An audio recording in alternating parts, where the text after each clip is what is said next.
हमारे साथ cricket expert Ahmad Qureshi साहब मौजूद हैं, उनसे भी बात करते हैं। एजाज साथ रहिएगा।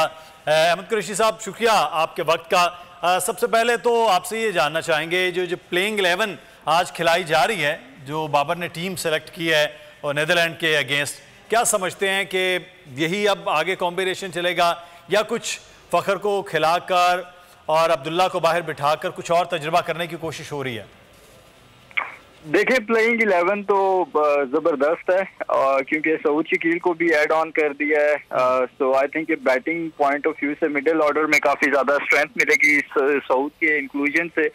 फखर की जगह मेरे ख्याल में अब्दुल्ला शफीक का चांस बनता था, लेकिन फखर को शायद क्योंकि वो थोड़ा सा आउट ऑफ फॉर्म थे, लास्ट वार्म अप मैच में उनका एक अच्छा थोड़ा सा कम बैक हुआ है, तो मेरे ख्याल में इस वजह से उनको मौका दिया गया है फखर जमान को।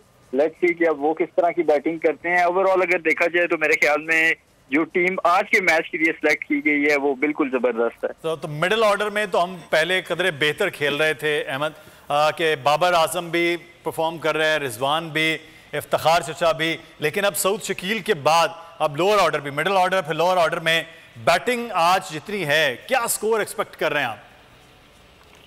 देखिए, जिस तरह की कंडीशंस हैं उनमें तो नो डाउट के वो जो है बैटिंग ट्रैक्स ही हैं इंडिया में, तो उस हिसाब से और जिस तरह उसको देखते हुए तो मेरे ख्याल में 300 प्लस स्कोर होना चाहिए, क्योंकि इस वक्त सऊद शकील का भी इंक्लूजन हो गया है। उसके बाद जो हमारे बैटर्स हैं, वार्म अप मैचेस में हमें एक चीज हमारे लिए अच्छी हुई है कि हमारी बैटिंग का जो एक डामाडोल हो रही थी ओवरऑल पिछले कुछ अर्से से, हमारे काफी सारे बैट्समैन जो हैं वो अच्छे रिदम में नजर आए हैं। इफ्तिखार अहमद की अगर मैं बात करूं या सऊद शकील की बात करूं, बाबर आजम थोड़ा सा जो है वो उनकी बैटिंग ऊपर नीचे थी, लेकिन वार्म अप मैचेस में भी हमने देखा कि उन्होंने अच्छी बैटिंग की है, तो मेरे ख्याल में 300 प्लस स्कोर होना चाहिए। अच्छा अहमद, हम देखते हैं कि हम थोड़ा किसी भी टीम को, जैसे नीदरलैंड की अभी हम बात कर रहे हैं कि हल्की टीम है, कोई ऐसी टीम नहीं है, लेकिन ये वर्ल्ड कप है, क्या कहेंगे, हर टीम के खिलाफ जारहाना अंदाज में ही खेलना होगा तो हमारे लिए आगे जाके बेहतरी होगी।